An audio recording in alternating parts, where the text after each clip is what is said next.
ॐ कश्यपान्वयसञ्जातं नारायणपदाश्रितं श्रीमन्नारायणं वन्दे यतीश्वरश्रियाजुषम्। ॐ अस्मद्गुरुभ्यो नमः। श्रीमते रामानुजाय नमः। नीलातुङ्गस्तनगिरितटी सुप्तमुद्बोध्य कृष्णम् पारार्ध्यं स्वं श्रुतिसदशिरः सिद्धमध्यापयन्ती स्वोच्छिष्टायां सजनिगलितं या बलात्कृत्य भुङ्क्ते गोदा तस्यै नम इदमिदं भूय एवास्तु భూయః. ఈరోజు పాసురం 16వ పాసురం. 16వ పాసురం అంటే ఇప్పటి వరకు కూడా 15 పాసురాలు మనం గోదాదేవి ఎలా వ్రతం ఆచరించాలి, ఎలా 10 మంది భక్తుల్ని మనం తోటి తీసుకుని వెళ్ళాలి, ఇవన్నిటి కూడా వివరిస్తూ వచ్చింది ఇప్పటి వరకు కూడా. దీన్ని మణిపూస అంటారు. ఒక మాలలో పైన మేరుపూస, కింద మణిపూస ఉంటాయి. మేరుపూస శ్రీకృష్ణ పరమాత్మ అయితే, కింద ఉన్న మణిపూస లాంటిది ఈ పాసురం. మణిపూస అంటే ఒక రకంగా ఆచార్యులు కూడా అన్నమాట. ఆచార్యులే కదా మనల్ని భగవంతుడి దగ్గరికి చేర్చేది. ఈ రోజు ముఖ్యంగా ఆచార్యుల గురించే చాలా చెప్పుకోవటం ఉంటుంది ఈ పాసురంలో. అయితే దీనికి ముందుగా కాత్యాయని వ్రతము అని మనం భాగవతంలో తెలుసుకున్నాము. కృష్ణ పరమాత్మని పొందాలి అని గోపికలందరూ కాత్యాయని వ్రతం చేశారట. అయితే దీనికి వెనక ఒక చిన్న కథ జరిగిందిట. అది మనకి భాగవతంలో అయితే లేదు. అదేంటంటే గోపికలందరూ కూడా కృష్ణుని చూసి ఆయన అందము, ఆయన చేసే చేష్టితాలు చూస్తే ఎవరికైనా ముద్దేస్తుంది. ఆయన చిన్న పిల్లవాడు కదా, ఆయన వెనకాల తిరగాలి అని అనిపిస్తూ ఉంటుంది. ఇలా ఇళ్లలో గోపికలందరూ, కన్నెపడుచులందరూ కూడా ఆ స్వామి వెంట తిరుగుతూ ఉన్నారని వాళ్ళు ఇంట్లో వాళ్ళు ఏం చేశారంటే వాళ్ళందరినీ బయటకు రానికుండా ఇంట్లో ఉంచేశారు. అప్పుడు కొద్ది రోజుల తర్వాత ఏమైందంటే అక్కడ అనావృష్టి వచ్చింది. అప్పుడు పెద్దవాళ్ళందరూ వెళ్ళి గురువులను అడిగారట, స్వామి ఇట్లా అనావృష్టి వచ్చింది, వర్షాలు పడట్లేదు, పశువులకు ఆహారం లేదు, ఎలాగూ అంటే, అయితే మీరు ఒక పని చేయండి, కాత్యాయని వ్రతం అని ఉంది, దాన్ని కన్నె పిల్లల చేత చేయించండి. కాత్యాయని మహామాయి అంటాం కదా, కాత్యాయని అంటే ప్రకృతిని ప్రార్థించండి, మీకు వర్షం పడుతుంది. అయితే ఇది కన్నెపిల్లల చేత చేయించాలి నోము. ఇంకా విధి లేక వీళ్ళందరూ కూడా నందగొప్ప భవనం, మరి వీళ్ళందరూ వ్రతం చేసుకోవాలి అంటే దానికి కొంత సంభారాలు అవి కావాలి కదా, అందరూ కూడా నందగొప్ప భవనానికి చేరారట. చేరి వారిని ప్రార్థిస్తే ఆయన అన్నారట, ఇప్పుడు నేనేం చూడట్లేదు, అదంతా శ్రీకృష్ణుడే చూస్తున్నాడు, కాబట్టి ఆయన్ని అడగండి మీరు వెళ్ళి అని. వీళ్ళందరూ ఇక విధి లేక ఈ ఆడపిల్లల్ని ముందుంచుకొని ఆయన దగ్గరికి వెళ్ళారు. వెళ్తే ఆయన ముందు కొంచెం బెట్టు చేసి, సరే రేపు రండర్రా, ఇస్తాను మీకు దానికి కావాల్సినటువంటి సంభారాలన్నీ అని అన్నారట. ఇది ఇలా ఈ కథ అంతా కూడా గోదామ్మ వారు విష్ణుచిత్తుల వారి దగ్గర నుంచి విన్నది ఈవిడ. విని అయితే కృష్ణుణ్ణి పొందడానికి వాళ్ళందరూ కూడా కాత్యాయని వ్రతం చేశారు కదా అని అదే భావనతో ఈవిడ ఆ నేపథ్యంలో ఏం చేసిందంటే ఒక పాటలాగా, ఒక 30 పాటలు, ఒక వ్రతం లాగా, ఒక పూదండ లాగా అనమాట, కుచ్చి మణిహారం తయారు చేసి స్వామికి సమర్పించినట్లయితే మనం కూడా భగవంతుణ్ణి చేరచ్చు. అందులో కూడా ఈ కాత్యాయని వ్రతం జరిగింది కూడా దాదాపుగా ఇదే టైం అట, మార్గశీర్ష మాసంలోనే జరిగిందిట. అందుకని ఆవిడ కూడా ఈ మాసాన్నే ఎంచుకున్నారు. ఎంచుకొని ఆవిడ ఊహలో 10 మంది గోపికల్ని, అంటే 10 మంది ఆళ్వార్లను లేపుకుంటూ వచ్చినట్టుగా వాళ్ళందరినీ కలుపుకొని భగవద్భక్తుల్ని వెంటనే పెట్టుకొని భగవంతుడి దగ్గరికి చేరినట్టుగా, ఇలా భగవంతుడి భవనానికి వెళ్ళినట్టుగా కూడా ఒక ఒక నాటకం లాగా అనుకోండి, ఒక డ్రామా లాగా రాసుకుంటూ వచ్చి, అయితే దానిలో ఎంత అనుభూతి ఆర్తిని జోడించిందంటే ఇంకా చెప్పనాలవి కాదు, అంత జోడించింది. అలా ఇట్లా 10 మంది గోపికలను తీసుకొని వెళ్ళింది. ఇంకా ఇక్కడ 2 ఆళ్వార్లు ఉన్నారు. అది ఒకటి గోదామ వారు, 2 మధురకవి ఆళ్వారు. ఈ మధురకవి ఆళ్వారు వచ్చేసి నమ్మాళ్వారిని ఈ ప్రథమ శిష్యులు. ఆయన నమ్మాళ్వారి కన్నా ముందే పుట్టారు, కానీ తర్వాత నమ్మాళ్వారు పుట్టారని తెలుసుకొని కురుకాపురి చేరి ఆయనకి ప్రథమ శిష్యులైనటువంటి వారు మధురకవి ఆళ్వారు అన్నమాట. ఇక్కడ ఆచార్యుల గురించి చెప్పుకుంటున్నాం కాబట్టి రామానుజుల వారి గురించి ఒక చిన్న విషయం ఉంది, అది తెలియచెప్పడానికి ప్రయత్నం చేస్తాను.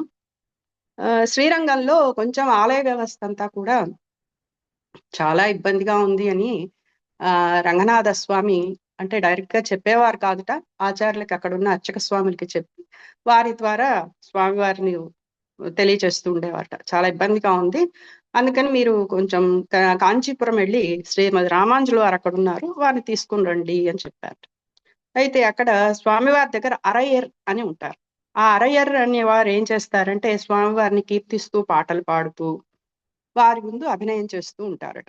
వారు వెళ్ళారు కాంచీపురం వెళ్ళి వరదరాజస్వామి దగ్గర కూడా ఆయన అభ్యర్థిస్తూ పాట పాడి ఆయన అభినయం చేసి, అయితే అప్పుడు వరదరాజస్వామి అడిగారట, స్వామి ఏం కావాలి మీకు అంటే శ్రీమద్ రామానుజుల వారిని మాతో పంపించండి అని అడిగారు. ఇట్లా రామానుజుల వారు ని తీసుకొని అరయర్ కవి అరయర్ శ్రీరంగం వచ్చారు.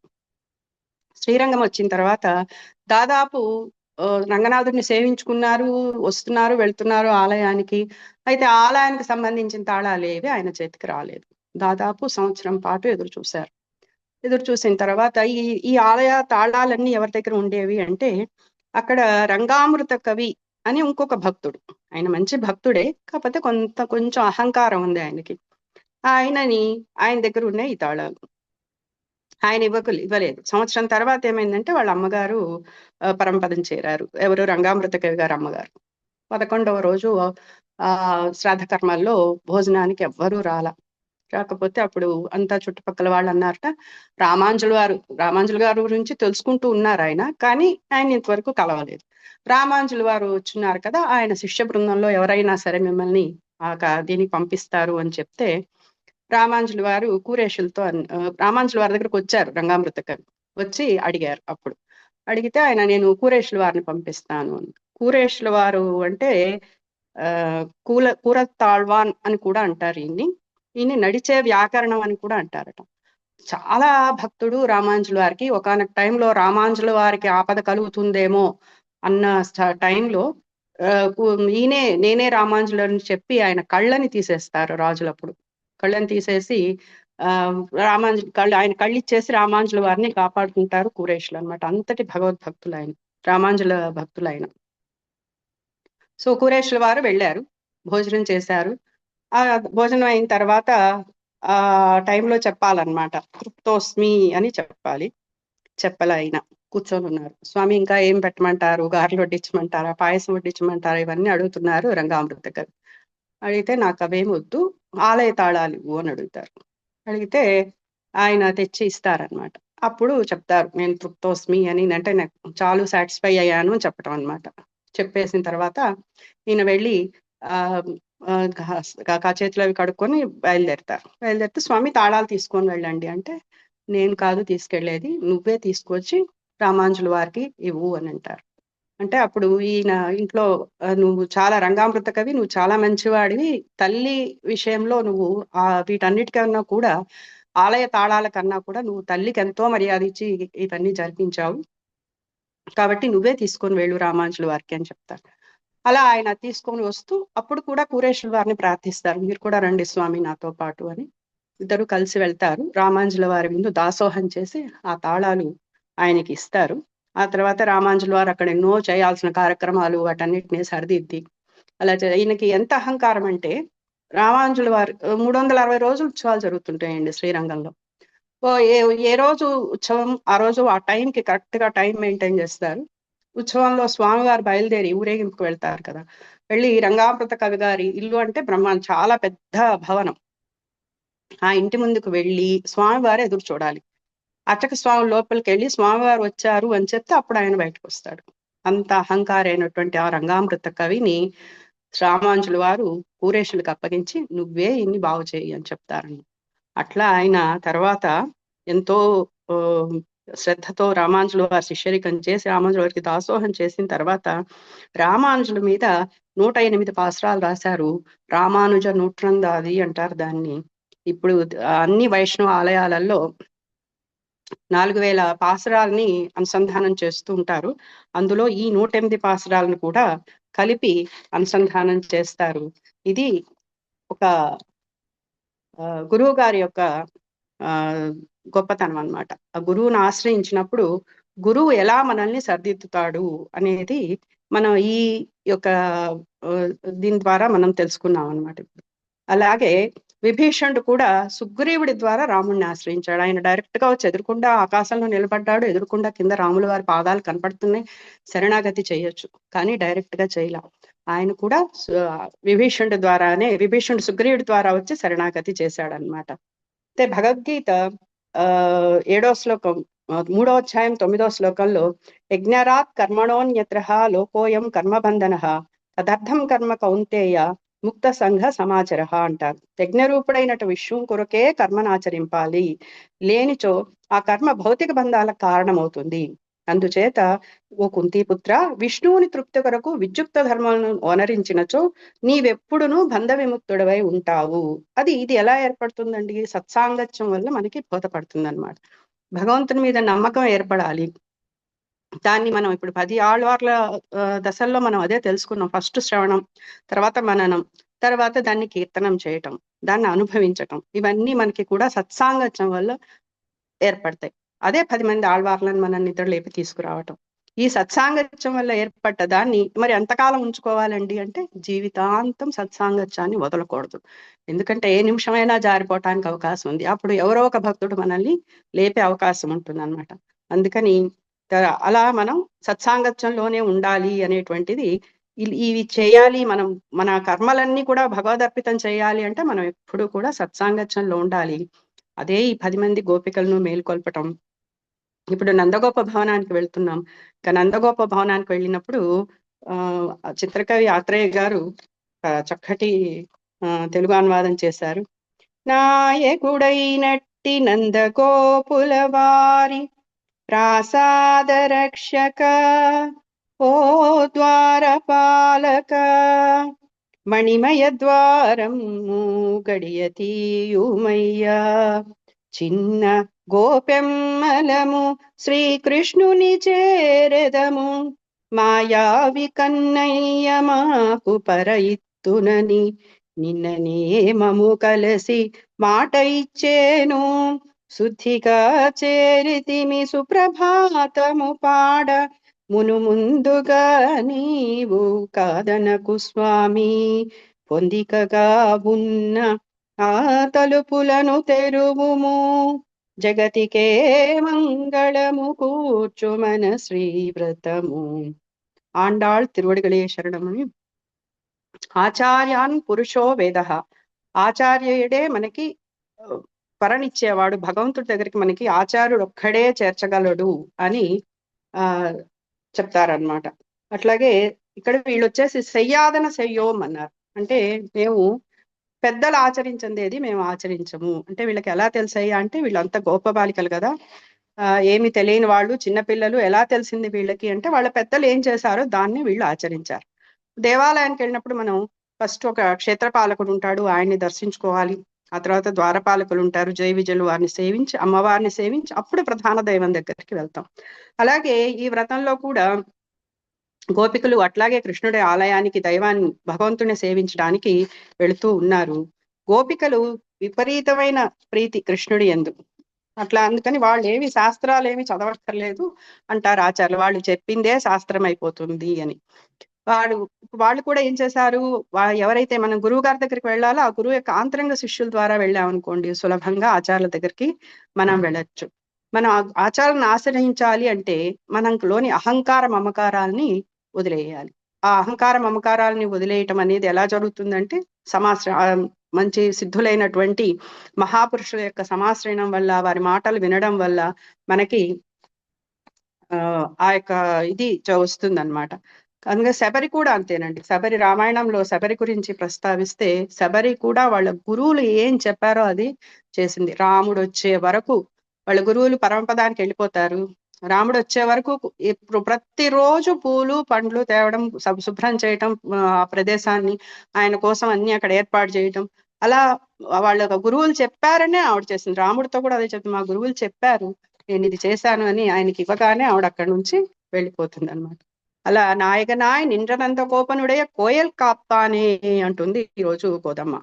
నాయకుడైన నందగోపుని యొక్క భవన రక్షక అంటుంది. నందగోప భవనం ఎందుకండి అంటే ఏం కృష్ణుడి భవనం అనకూడదా? నందకుమార అని పిలిపించుకోవటం, దశరథాత్మజ అని పిలిపించుకోవటం, పరాధీనత ఆయనకి ఇష్టం అనమాట. అలా పిలిపించుకుంటూ ఉంటారు ఆయన. ఇంకని నందుని సంబంధం చాలా ఇష్టం. ఇది తెలిసే గోపికలు ఏం చేశారంటే నందకుమార, నందగోప భవన ఆ, కో కోయిల్ కాపాని భవన రక్షక అని పిలుస్తున్నారు అనమాట. వాళ్ళ ఇంటిని రక్షించేవాడా అంటున్నారు. తర్వాత వీళ్ళకి ఏమీ తెలియదు కదా పాపం. అందుకని అప్పుడు చూసాం కదా మనం, ఆ వానదేవ, ఓ వానదేవ, పర్జన్య దేవుణ్ణి వానదేవ అంటూ అట్లా పిలుస్తూ ఉండేవాళ్ళు. అలానే వీళ్ళు కాపలావాడా అని పిలుస్తున్నారు. వేరే ఇదేమి లేదు. వాళ్ళకు కూడా ఇష్టమే భగవంతుడి కాపలావాణ్ణి అని పిలిపించుకోవటం. అలాగా వీళ్ళు వచ్చారనమాట. వచ్చి నందగోప భవనం ముందు నుంచొని ప్రార్థిస్తూ ఉన్నారు. అయితే ఇక్కడ ఆచార్యుల విషయంలో కూడా ఇంకొక గొప్ప సంగతి చెప్తారు. సింహాచల క్షేత్రంలో శ్రీకృష్ణమాచార్యులు అనేటువంటి ఒక మహాభక్తుడు ఉండేవాడు. ఆయన సింహాద్రినాథుడికి ఆ భక్తుడు రోజు రాత్రిపూట ఆయన పాడుతూ ఉంటే ఆయన నృత్యం చేస్తూ ఉండేవాట. ఒకసారి భగవత్ రామానుజుల వారు సింహాచలం తన శిష్యులతో వేయించేసి ఆ దేవాలయం ప్రాంగణంలో కూర్చొని ఉన్నప్పుడు రోజు శ్రీకృష్ణమాచార్యుల వారిని చూస్తూ ఉండేవారట. అయితే ఆయన కూడా ఈయన్ని చూసి చూడనట్లుగా వెళ్ళిపోతూ ఉండేవారట. అప్పుడు రామానుజుల వారు ఒక రోజు ఆయన్ని సమీపించి, స్వామి మీరు ఈ రాత్రికి స్వామివారి దగ్గర పాట పాడే టైంలో ఆయన ఒక మాట అడగండి, నా రామానుజుల వారికి మోక్షం ఎప్పుడు, మోక్షం ఉందా, ఎప్పుడు కాదు మోక్షం కలదా అని అడిగారట.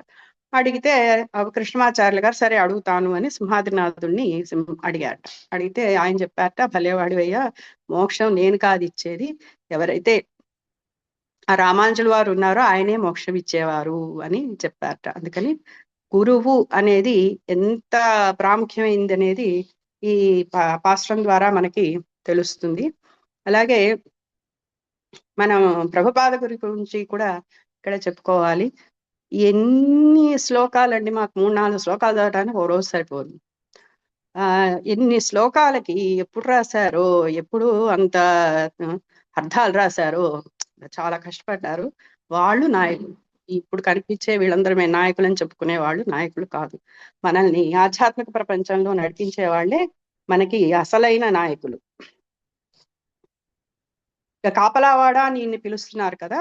ఈ జీవుడి యొక్క కైంకర్యం, భగవంతుడు జీవుడు ఈ మధ్య ఉన్నటువంటి ఈ ఈ గ్యాప్ ని మనకి తీసి మనల్ని భగవంతుడి దగ్గరికి చేర్చగలిగేవాడే ఆచార్యుడు.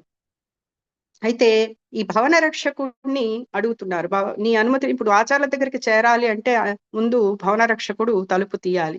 అందుకని ఆయన్ని కొంచెం పొగుడుతున్నారు అనమాట. నువ్వు ఈ భవనానికి పాలకుడు అయ్యా, నువ్వు కొంచెం మమ్మల్ని లోపలికి పంపించు, చిన్న పిల్లలం మేము, నీ అనుమతి లేకుండా మేము లోపలికి వెళ్ళలేం కదా, దయచేసి మమ్మల్ని లోపలికి పంపించు అని వారిని ప్రార్థిస్తుంటే, ఇక వీళ్ళలో ఉన్నటువంటి ఆర్తిని చూసి ఆయన చిన్నగా కనుసైగ చేశాట, వెళ్ళండి మీరు లోపలికి అని. వెళ్తే నెక్స్ట్ ఇంకొక ద్వారం ఉంది. అది కొడితోండ్రం తోరణ వాషల్ కాప్పానే, అది జెండాతో ఒప్పుతోంది ఆ తోరణం.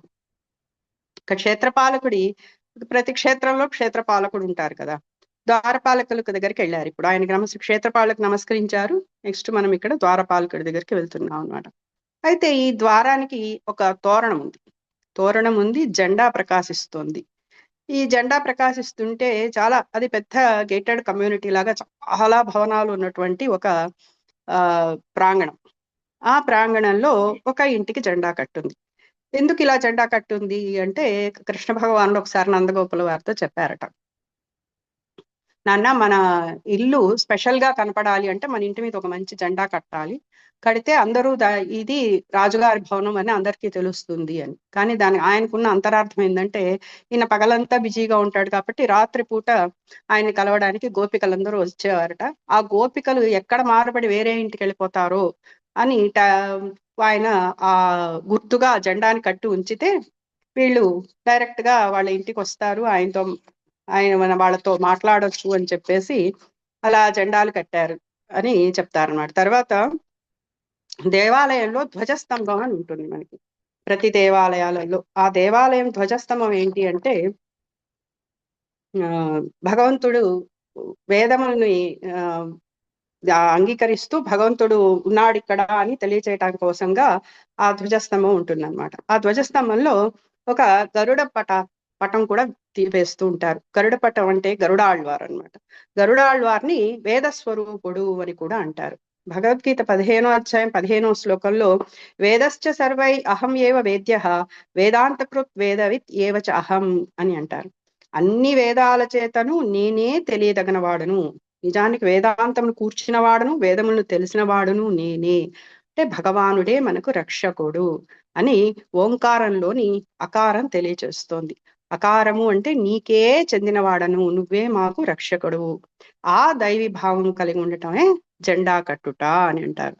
ఇంకా నమః అంటే మనకు మంత్రంలో ఓం ముందుంటుంది, నమః ఓం కృష్ణాయ నమః అన్నాం అనుకోండి, ఓం ముందు ఉంటుంది, కృష్ణాయ నమః చివరి ఉంటుంది. ఆ నమః అంటే నేను, నమః అంటే నాదేమీ లేదు, నేను రక్షకుడును కాను, నువ్వే నాకు రక్షకుడువు అనేటువంటి విషయాన్ని ఇక్కడ తెలియజేయడమే తోరణం కట్టడం. వేదములకు విధేయుడైన వాటిని, దాన్ని ప్రమాణంగా స్వీకరించిన వాటిని, వేదములంటే అపౌరుషేయాలంటే ఒక శబ్దం ద్వారా విన్నవే కానీ అది ఒకళ్ళ తర్వాత ఒకళ్ళకి వచ్చినవి. ఇది వేద శబ్దాలు విని తెలుసుకోగలిగిన వాడే పరమాత్మ. అందుకే మనకు ఆచార్యులు అవసరం ఉంది. వాళ్ళు హాయిగా శాస్త్రాలు అన్ని చదివేసి అంతా రెడీ చేసి మనకి జస్ట్ ఒక అరటిపండు ఒలిచి చేతిలో పెట్టడం అంటారే, అలా మనల్ని ఆ భగవంతుడి దగ్గరికి తీసుకెళ్లే వాళ్ళే ఆచార్యులు. వీళ్ళు భగవద్ దర్శనం మనకి చేయిస్తారు. మణికదవం తాళ్ తిరువాయ్ అంటుంది తర్వాత. అంటే మణికవాటపు గడియ తెరియుమా అని. అంటే పరంపదమునున్న మనకి పరమాత్మ తనతో సమానమైన ధర్మాల్ని భోగాల్ని ఇస్తాటండి. అక్కడ ఇక్కడ ఎట్లా ఉంటుందో అక్కడ కూడా ఆయన పరమాత్మ దగ్గర ఆయన ఎలా అనుభవిస్తున్నాడో మనకి కూడా అలానే ఇస్తారట. అలా నందవ్రజాన్ని కూడా ఈ గోపికలందరి భవనాలన్నీ కూడా ఒకే రకంగా ఉంటాయి అన్నమాట. అయితే బాహ్య సౌందర్యాన్ని చూసి బయటే ఉండిపోతే ఇంకా లోపలికి వెళ్ళటం అనేది ఉండదు. అంత అందంగా ఉంటాయిట చుట్టూ పూతోటలు అవన్నీ. మనం కూడా అంతే, ఈ బాహ్య విషయాలన్నిటినీ చూస్తూ వీటిట్లోనే తలమునకలైపోయాము అంటే లోపలికి వెళ్ళడం అనేది ఉండదు, భగవంతుని దర్శించటం అనేది ఉండదు. ఒక్కసారి పరమాత్మ సౌందర్యాన్ని మనం చూసామా, మనకు చుట్టూ ఉన్న ఈ విషయ భోగాలన్నీ కూడా మనం అనుభవిస్తున్నన్ని కూడా ఇవన్నీ కూడా మనకు వద్దు, ఇంకా చాలు అని అనిపిస్తుంది అనమాట. అట్లాగా ఈ బాహ్య సౌందర్యాన్ని చూస్తూ ఆ మణికవాటం గడియలు తీయమని అడుగుతున్నారు. అంటే మణికవాటపు గడియలు అంటే మనలో ఉన్నటువంటి అహంకార మమకారాలు.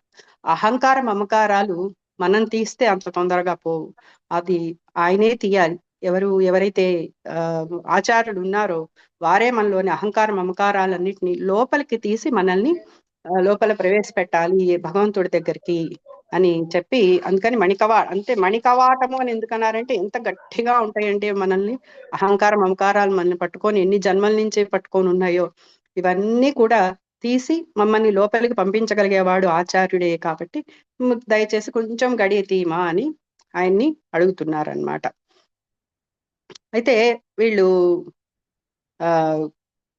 ఈ రామావతారం గురించి చెప్తూ, రామావతారంలో ఆయనకి ఎందుకై ఇంత గట్టిగా తలుపులేసుకున్నారు, కృష్ణుడికి ఏంటి అంత భయము అంటే, అమ్మ నీకేం చెప్తావు, రామావతారాల్లో అంటే అందరూ ఆయన ప్రేమించే వాళ్ళే ఉన్నారు కాబట్టి ఆయనకి ఎటువంటి భయము లేదు. అదే మనం కృష్ణావతారం దగ్గరకు వచ్చేటప్పటికి తర్వాత వెంటనే కలియుగం ఉంది, రాక్షసులందరూ తయారయ్యారు, చూస్తున్నారు కదా ఎంతమంది రాక్షసులు వచ్చి మా స్వామిని ఇబ్బంది పెడుతున్నారు, అందుకని మేము కొంచెం గట్టిగా తలుపులు వేసి ఉంచాము అని చెప్పి వాళ్ళు కృష్ణుని స్థితి గురించి చెప్తే, అయితే మేము కృష్ణుని గురించి మేము ఇట్లు భయం అప్పుడు మాకు ఇంకా కృష్ణ స్థితి గురించి భయం ఏముంది అని అంటే, తర్వాత వీళ్ళు ఆయర్సీర్మియరో ముక్కు అంటారు, మేము గొల్లపడుచులం. సరే గట్టిగా మీరు తలుపులు వేసుకున్నారు, కృష్ణుడిని బంధించారు, బాగానే ఉంది, మేము గొల్లపడుచులం అయ్యా, దయచేసి మాకు తలుపు తీయండి అని అడిగారు. మీరు గొల్లపడుచులా అయితే, అమ్మో భయమే తల్లి, మీరు ఆడవాళ్ళైతేను, రామాయణ కాలంలో శూర్పణఖ వచ్చి మా స్వామిని ఇబ్బంది పెట్టింది కదా, ఆవిడ రాక్షస వనితే కదా, స్త్రీనే కదా, స్త్రీలాగా వేషం వేసుకొని వచ్చింది కదా అని అంటారు వీళ్ళు. అంటే ద్వారపాలకుడు మళ్ళీ అడుగుతారు, అయ్యా మేము చిన్న పిల్లలు అంటే, అమ్మమ్మో చిన్నపిల్లలు గోపికలు అంటే మరీ కష్టము, కృష్ణుడి దగ్గర పూతన గోపిక వేషంలోనే కదా వచ్చి ఆయన్ని ఇబ్బంది పెట్టింది, అందుకని మేము అది కూడా నమ్మము అని. మరి మేము గుంపుగా వచ్చాము, వీళ్ళందరినీ వెంటనిడుకొని వచ్చాము, మేము ఆళ్వార్లందరినీ అంటే గొప్పగా భగవద్భానుభూతంలో ఉన్న వాళ్ళందరినీ అమ్మో కరదూషణాదులు కూడా సమూహంగా వచ్చారండి రామావతారంలో, కాబట్టి అది కూడా కదరదు, సెక్యూరిటీ చాలా టైట్ అండి, ఏమన్నా తెచ్చుకున్నారా మీరు ఇక్కడికి, మీకు ఏమన్నా పాసులు ఉన్నాయా అని ఇంకా అడుగుతున్నారనమాట. అంటే అప్పుడు వీళ్ళన్నారు, అరై పరై మాయన్ మణివಣ್ಣన్ నెన్నెలే వాయినేరెందా అని అన్నారు. అంటే ధ్వనిచేయ పరవాద్యం ఇస్తానని మాయావి మణివర్ణుడు ఒక శ్రీకృష్ణ పరమాత్మ నిన్ననే వాగ్దానం చేశాడు. బాబు నిన్ననే చెప్పాడయ్యా మాకు ఇస్తానని. ఆయన రాముడు ద్విర్నాభిభాషితే అంటారు. రాముడు రెండు మాటలు పలకడు. అలాంటి వాడే కదా ఈ కృష్ణావతార కాలంలో కూడా ఆయన సమేమోఘం వచో భవేత్, నేను నా మాట వ్యర్థం కాదు, నేను ఆడిన మాట తప్పను అని అన్నాడు కదా. మాకు రాత్రేనయ్యా చెప్పాడు, నేను పొద్దున్నే రండి మీకు పరనిస్తాను అని చెప్పి చెప్పారు. సరే, పరని వాడు తీసుకోవడానికి వచ్చారు కదా, మరి మీరేంటి, ఎలా వచ్చారు అని అడిగితే, అయ్యో మేము చాలా పరిశుద్ధులమై వచ్చాము అంటే, వీళ్ళు అంతకు ముందే కదండి ఆ బురదలో జారి పడి ఒళ్ళంతా మట్టి అదంతా పూసుకొని వచ్చారు వీళ్ళు. మరి పరిశుద్ధమై వచ్చామంటారేంటి, ఇలా అంతా ఒళ్ళంతా బట్టలంతా మీ మట్టి ఉంది అని అడిగితే, పరిశుద్ధి అంటే బాహ్యశుద్ధి కాదయ్యా, అంతర్శుద్ధి ఉంది మాకు. అర్జునుడు గీతోపదేశం అప్పుడు అర్జునుడికి శ్రీకృష్ణ భగవానుడు ఏమన్నా మడిగట్టించి గీతోపదేశం చేశాడా? లేదు కదా. శ్రీరాముని శరణగొట్టడానికి వచ్చినప్పుడు ఏమన్నా విభీషణుడు శుద్ధంగా స్నానం చేసి వచ్చాడా? లేదు కదా. మేము పరిపూర్ణ కృష్ణానుభవంతో నీ దగ్గరకు వచ్చాం, మాకు కృష్ణుడు తప్పితే ఇంకొకళ్ళు లేరు అని ఆ అనుభవాన్ని మేము పొందటానికి వచ్చాము. అంటే కొంతమంది అండి ఈ దేవతను పూజిస్తే ఈ ఫలితం వస్తుంది అంటే ఆ రోజు ఆ దేవతను పూజించి పక్క రోజు ఇంకా ఆ దేవతను వదిలేస్తారు. అలా కాదు, మేము పరిశుద్ధుల మనసా వాచా కర్మణ కృష్ణుడు తప్పితే మాకు ఇంకొకళ్ళు లేరు అని నమ్మి నీ దగ్గరకు వచ్చాం స్వామి అని చెప్పి దయచేసి మమ్మల్ని లోపలికి పంపించు. పరిశుద్ధులమై వచ్చాం అని కొంచెం గట్టిగా అంటున్నారు లోపల, ఆయనకి వినపడాలి అని. సరే, ద్వారపాలకుడు ఏమన్నాడు, సరే అన్నారు కదా, మరేమో మీరు రెండు విషయాలు చెప్తున్నారు, పరిశుద్ధులమై వచ్చాము అని, పరా అనే వాద్యాన్ని కాంక్షించడానికి కదా మీరు వచ్చారు, అయితే కొంచెం వెయిట్ చేయండి, స్వామి లేచి వచ్చి మీకు పరవాయిద్యం ఇస్తారు అంటే, వీళ్ళన్నారు పొద్దున్నే వెళ్ళాలి కదా వీళ్ళు స్వామిని చూడటానికి, తుయిలెళప్పాడువా అని మేల్కొలుపు పాడాలని వచ్చాం మేము అన్నారు.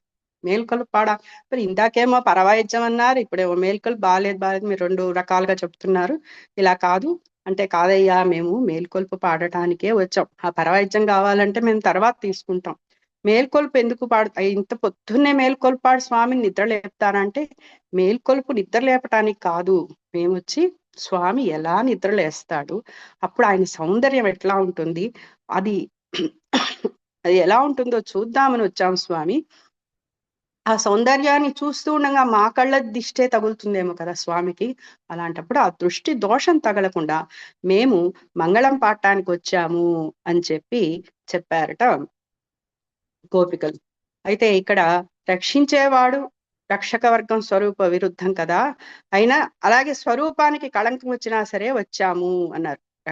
రక్షకుడు ఎవరైతే మాకు రక్షకుడు ఉన్నాడో ఆ రక్షకుడికే మేము రక్ష పెట్టడానికి వచ్చాము అంటే అది నిజానికి విరుద్ధమే, కానీ మేమే వచ్చాం, ఎందుకంటే ఆయన శ్రమ పడకూడదు, అందుకని మేమే శ్రమపడి ఇక్కడ దాకా వచ్చాము అని చెప్పి వాళ్ళు ఆ ద్వారపాలకుడికి చెప్పి ఆయన ఇంకేదో చెప్పబోతూ ఉంటే మళ్ళీ ఇంకేం అడ్డంకులు పెడతాడు అని, వాయల్ మున్నం మాతాదేయమ్మ, నీ ముందుగా ఇంకేం మాట్లాడకయ్యా, నీ వాక్కే మాకు శరణము అంటే, ఇంకా వీళ్ళ చేత కాసేపు మాట్లాడిద్దాం అనుకుంటున్నాడు ఆయన. శ్రీకృష్ణుడే స్వామి, నువ్వే మమ్మల్ని రక్షించేవాడు, నువ్వే మమ్మల్ని భగవంతుడి దగ్గరికి చేర్చేవాడివి అని చెప్పి వీళ్ళు చెప్తూ ఉన్నారట. సీతమ్మను శ్రీరాముడు పెళ్లియాడి ఎంతో ప్రేమించాట. ఎలా ప్రేమించాడు అంటే కారణం ఏంటి అంటే, వాళ్ళ నాన్న చెప్పారట దశరథ మహారాజు, ప్రియాతు సీతా రామస్య దారాహ పితృకృత, ఇది సీతమ్మ రామునకు ఎలా ప్రియమైన భార్య ఏంటంటే వాళ్ళ నాన్నగారు అంగీకరించారు కాబట్టి, మా నాన్నగారు అంగీకరించారు కాబట్టి నువ్వు నాకు ప్రియమైన భార్యవైనావు అని రాముల వారు చెప్తారట ఒకనొక సందర్భంలో. అలాగా వాళ్ళ నాన్నగారు అంటే ఆచార్యులు మనల్ని అంగీకరించారంటే మనం తొందరగా భగవంతుడి దగ్గరికి తీసుకొని వెళ్తాం. అయితే ఆయన అన్నాడు, సరే మీరే తీసుకొని వెళ్ళండి ఈ తలుపుల్ని అన్నాడు. అయ్యయ్యో మా వల్ల కాదయ్యా, మేము తీసుకొని లోపలికి వెళ్ళలేము, మా వల్ల కాదు, నువ్వే లోపలికి తెరువు, ఇంత గట్టిగా ఉన్నాయి ఈ తలుపులు, కాబట్టి ఈ మదమాశ్చర్యం చారాజు వారు కూడా అంటారు, మదమాశ్చర్యం అని తెర తీయగరాదా అంటూ, అలా ఆ మదమాశ్చర్యాలు అనేటువంటి ఆ తెరని నువ్వు తీయాల్సిందే, మా వల్ల కాదు స్వామి అని చెప్పి ఆ ద్వార పాలక ఆయన్ని బతివులాడుకుంటూ ఉంటారనమాట. బతివులాడుతూ ఉంటే అప్పుడు ఆయన వీళ్ళకి ఏదో శ్రద్ధ ఉంది, వీళ్ళు భగవంతుడి కోసమే వచ్చారు అని ఆ ప్రేమతో దగ్గరగా ఉన్నటువంటి ఆ తలుపుల్ని లోపలికి తీయడానికి చేశాడు. అలా ఆ లోపల తలుపులు తర్వాత ద్వార తలుపులు కూడా తెరుచుకున్నాయన్నమాట. అయితే ఇక్కడ మహాభక్తులు ఎలా కోరుకుంటారంటే ఈ తలుపులు కూడా ఏమన్నా మహాపురుషులేమోనని వీళ్ళకి భయం. ఎందుకంటే కులశేఖరాల వార్లు తిరుమలలో గడపగా ఉన్నారు కదా స్వామివారి ముందు. అలాగే ఈ తలుపులు కూడా ఎవరన్నా మహానుభావులేమో వీళ్ళతో నెడితే మాకేదన్నా పాపం పాపం వస్తుందేమో అన్నట్టుగా వాళ్ళు నువ్వే తీయి అని చెప్పారనమాట. ఇది ఆత్మస్వరూప జ్ఞానం. ఈ కవాటాన్ని తీయవలసింది ఎవరు అంటే ఆచార్యుడే. ఆత్మ జ్ఞాన నిష్టని మన ఎందు భగవద్ అనుభవాన్ని కలిగించి మనని తలుపులు తీసేవాడు ఆచార్యుడు. ఇట్లాంటి ఆచార్యుల దగ్గరికి భాగవతుల సమాశ్రయణం ద్వారా మనం వెళ్తే మనకి తగిన యోగ్యత ఉంది, వీళ్ళకి వీళ్ళకి మనం మంత్రోపదేశం చేయవచ్చు అనేటువంటి ఒక ఆచార్యులకు మనం ఒక భావనని కలిగించగలిగితే మనల్ని ఆచార్యుడు ఇక అక్కడి నుంచి భగవంతుడి దగ్గరికి నడిపిస్తూ ఉంటారనమాట. ఇట్లా నందగోప భవనం చేరి భవన పాలకులందరినీ కూడా అర్థించి తలుపు తెరుచుకొని చిన్నగా లోపల ప్రవేశించారు ఆచార సమాశ్రయణం కోసం.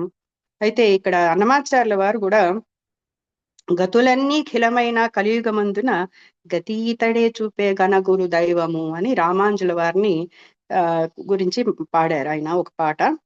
అయితేనే తర్వాత మన శరణాగతి నిలిపినడితడే నిజముద్రాధారణము. వెంకటేశ్వర స్వామికి శంకు చక్రాలను ఇచ్చి నిజముద్రాధారణం చేసిన వాడు రామాంజుల వారే అని, రామాంజులే మాటలాడే దైవము అని అంటారనమాట. రామాంజుల వారిని అలా ఒక గురువు స్థానంలో ఇప్పటికీ కూడా తిరుమలలో కొంచెం స్వామివారి కన్నా రామాంజుల వారి ఆలయం కొంచెం ఎత్తులో ఉంటుందన్నమాట. ఈ రకంగా ఈరోజు గోపికలందరూ కూడా చాలా శ్రమపడి చిన్నగా అందరినీ తీసుకొని నందగోప భవనానికి చేరి ఆ కవాటాలన్నీ తీసుకొని తలుపులన్నీ తెరుచుకొని లోపలికి వెళ్ళారు. వీళ్ళు ఇక రేపు ఆచార్యులని చూస్తారు, తర్వాత అమ్మని దర్శిస్తారు, తర్వాత స్వామిని దర్శిస్తారు. ఇది జరుగుతుంది నెక్స్ట్. ఆండాళ్ తిరువడిగళే దివ్య తిరువడిగళే శరణం. స్వచ్చిష్ట మాలికా బంధ గంధ బంధుర జిష్ణవే విష్ణు చిత్తతను జయై గోదాయై నిత్యమంగళం. ఆండాళ్ తిరువడిగళే శరణం. జై శ్రీమన్నారాయణ. హరే కృష్ణ మాతాజీ. హరే కృష్ణ మాతాజీ. ఇంకా 2 minutes ఉంది, అంటే చెప్పండి. లేదా మాతాజీ ఎవరికైనా ప్రభుజీ మీకు ఎవరికైనా సందేహాలు ఉన్నా కూడా అడగండి మాతాజీని.